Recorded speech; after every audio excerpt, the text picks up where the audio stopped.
Good morning, foxes, badgers and otters class, and welcome to our writing lesson for today. Today we are going to be looking at speech and using some inverted commas within our stories. So can you please start off by writing the date and LO for me? And when you've done that, see how many synonyms for said that you can think of. So remember, synonyms are words that mean roughly the same thing, but are slightly different. So rather than said, I might say shouted, I might say whispered, I could say mumbled, I might say bellowed. See how many you can come up with.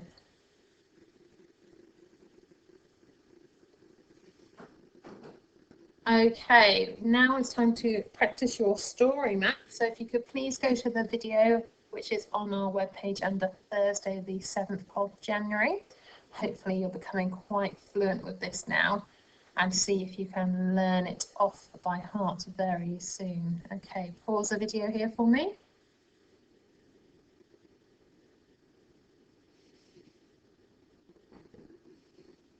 Okay, so today we are going to be having a look at speech. Now remember that rather than calling them speech marks, we call them inverted commas.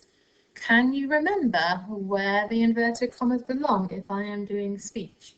And what else I might need if I were to write a speech within my story. Now, we need our inverted commas at the beginning of our speech and at the end of our speech. So if my speech was lower please, my inverted commas would go before lower and after please. They don't go around I said, because I didn't say I said. It would be very silly if I said, lower please, I said. I actually just said, lower please. So my inverted commas go before the first word and after the punctuation, after the last word.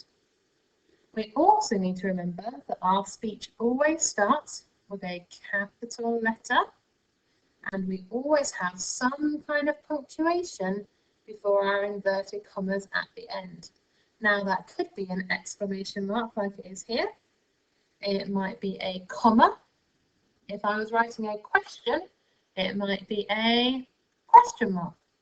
It might also be a full stop as well. So we start our speech with a capital letter, and we always have some kind of punctuation before our inverted commas at the end. Hopefully by now as well you are used to doing a new speaker, new line. So that means if one person was talking, I'd write it on the first line, and then if somebody was replying to them, I would put that onto my second line. Okay, so we've spoken already about this. We said that before our inverted commas, we always need some kind of punctuation. And you can see here that I've included our speech from our last story, from Smock the Dragon, which said, "You will never defeat the dragon," sneered the king. So before my inverted commas, I have put a comma. I've just spoken to you about the different punctuation I could put here instead. So I wonder if you can think of a different punctuation mark I could use instead of a comma. Well done if you said an exclamation mark. I could have put it with an exclamation mark instead of a comma.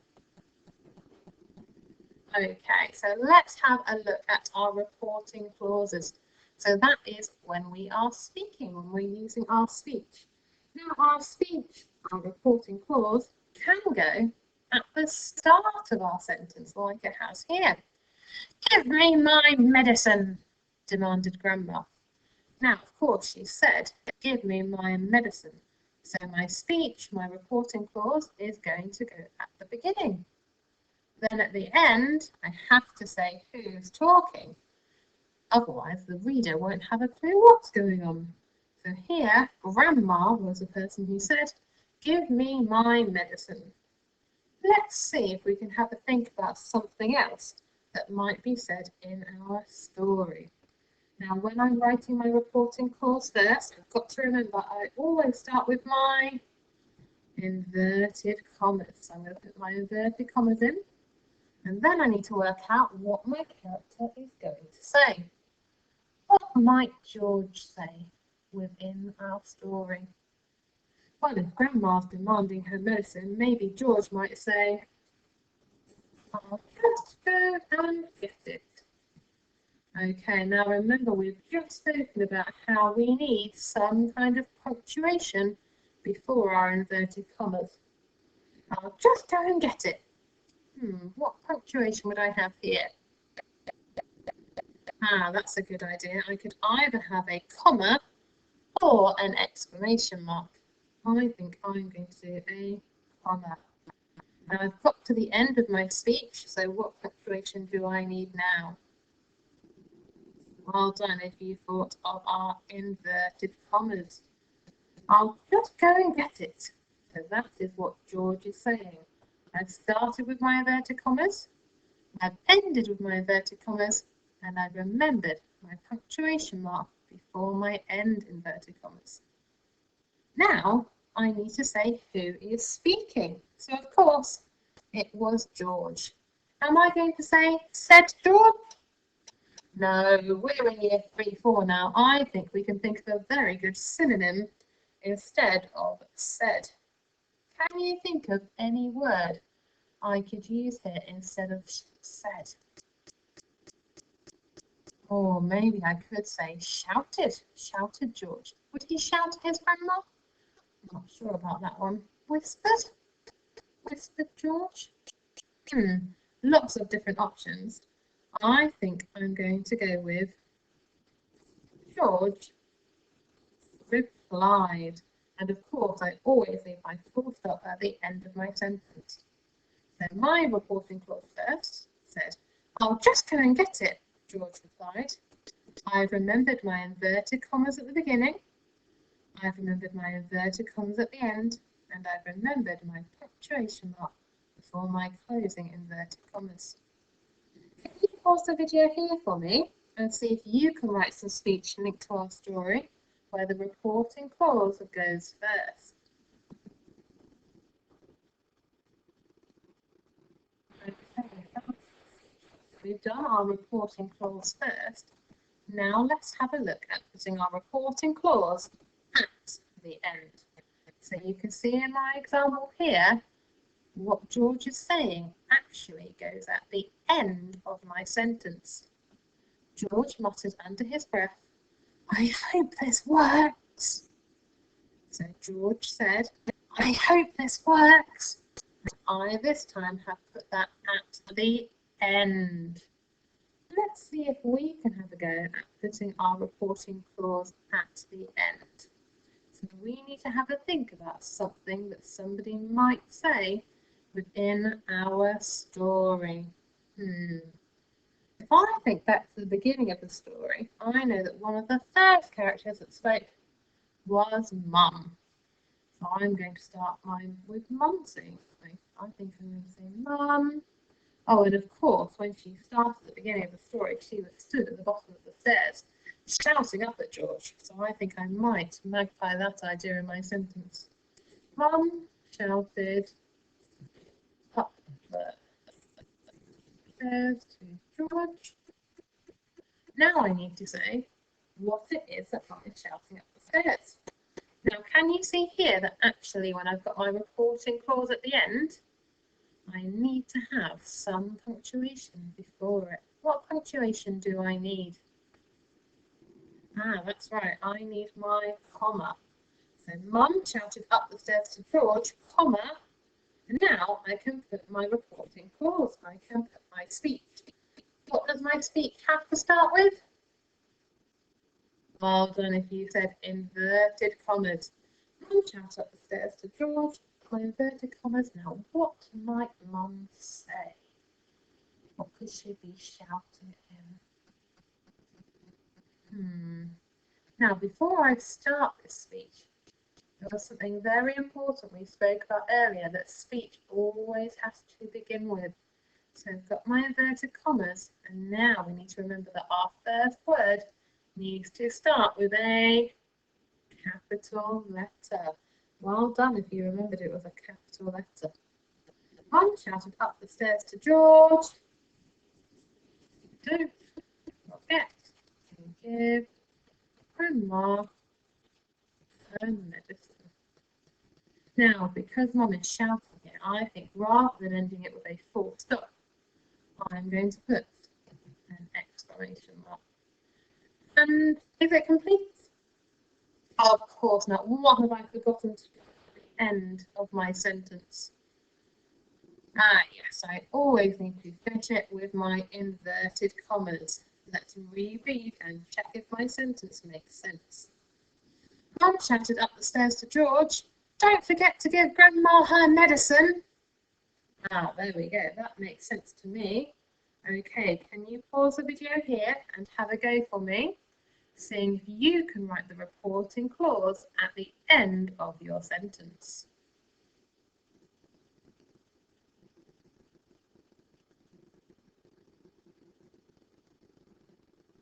Brilliant job. Okay, let's try something a little bit more challenging now. So sometimes we can have split speech. Split speech is where we have one lot of speech. Then we say who's talking, and then finally we finish our speech at the end. So an example that I thought of from our story was, don't worry, replied George. I will get your medicine now. So if George was speaking, he would say, don't worry, I will get your medicine now. And in the middle, I have just put who it is that is talking. Let's have a look at this picture here then. So I've put a picture of Grandma after she'd taken the medicine and was turning green. I'm not sure if she realised she was turning green, otherwise I think she might have been in a bit of a panic. Let's have a think about some split speech that we could use here. I'm going to pretend that George might be letting his grandma know that he's a bit worried about her. He might even tell her that she's turning green. So just like our example up here, I'm going to start with my inverted commas.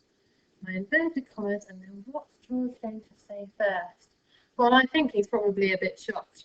So I think he might go, oh no, Grandma. Now if we have a look at my split speech here, this is where I then need my comma and inverted commas. So I'm going to have my comma, inverted commas. Oh no, Grandma. Now because it's split speech, I'm going to tell you who is talking. Can you remember who I said was talking? Right, it's George. I'm not going to say said George. I might say he's a bit worried. Let's have a think about what synonym I could use here. Oh no, Grandma. Maybe remarked. That might work. Oh no, Grandma, remarked George. Now, if you have a look here, I need another comma because I'm about to start some more speech. After my comma, I need my inverted commas because I'm going to start my speech again. What might George say next? Oh no, Grandma. You're turning green. That might be something that George would say in this situation. Oh no, Grandma, you're turning green. Now, split speech is a bit trickier because we've got lots of inverted commas and other punctuation that we need to remember. If I'm doing split speech, how many inverted commas would I need? Well done if you said 4. I need some at the start, some at the end of my first lot of speech, some at the start of my second lot of speech, and of course some at the end as well. Can you pause the video here for me and see if you can have your own go at writing some split speech linked to our story? Brilliant job if you were able to do that, because split speech is a bit more challenging than the other speech that we looked at. So that really was really fantastic. The last thing we're going to look at today is some speech verb action. So when I have speech, verb, action, that's very similar to when I have my reporting clause at the start, but at the end, oh, spelling mistake, Mrs. Martin, well done if you spotted that before I did. At the end, I include some action to tell the reader what is going on. So in my example here, I found in the model text, it said, "Be good and no mischief," hollered George's mum, standing at the foot of the stairs. So I've got my speech, I've got my verb telling me who's talking, and then I'm giving a bit of action and telling you what Mum was doing. Well, she was standing at the foot of the stairs.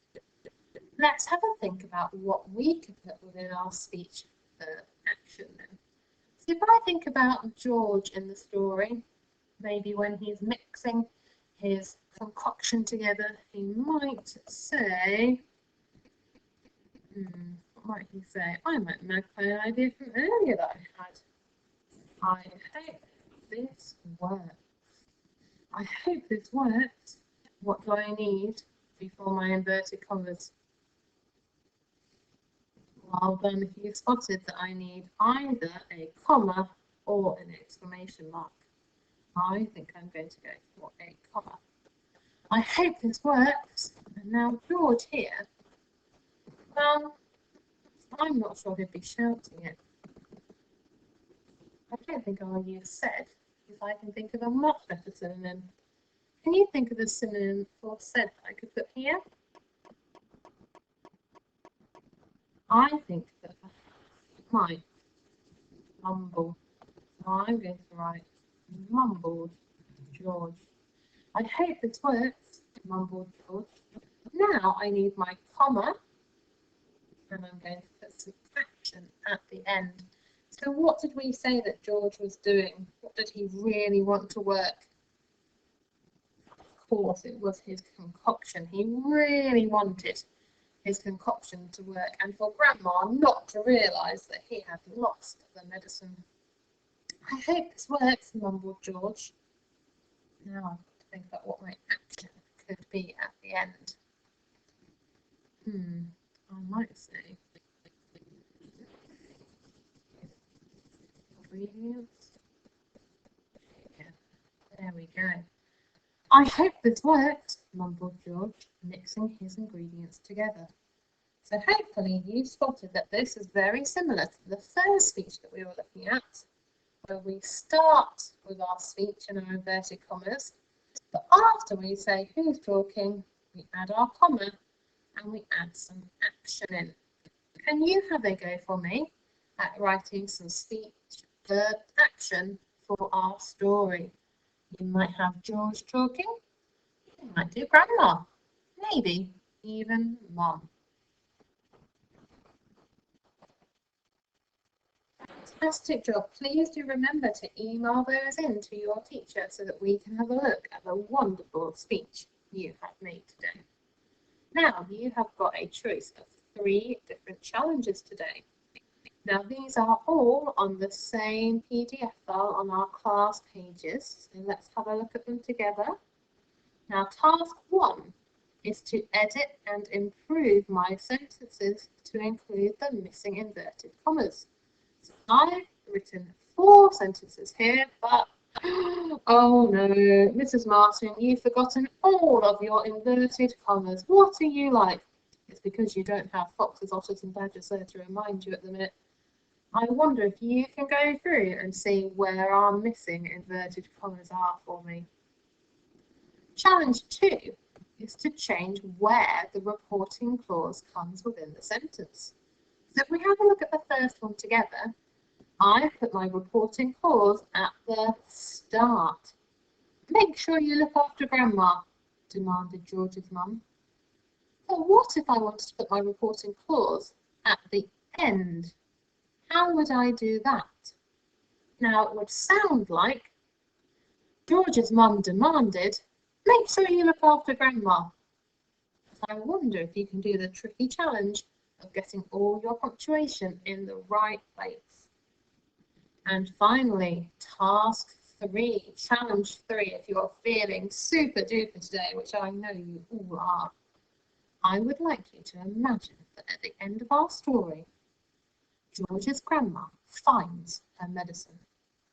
Perhaps she realises that George hadn't really given her her medicine to start with. Maybe she then works out actually that she's been acting a little bit differently. I would like you to write the next paragraph in our story if this were to happen, and include some speech within it. Try to make sure when you're including your speech that you include some speech verb action to give yourself a real challenge and to create that wonderful picture in our readers' heads. Please do send your work into your class teacher when you are done, because we would love to see what you have been up to see if you can help Mrs. Martin solve all of those silly mistakes she made. And I'm especially looking forward to reading people's paragraphs, because I am really intrigued to know what would happen next in our story if Grandma actually found her medicine.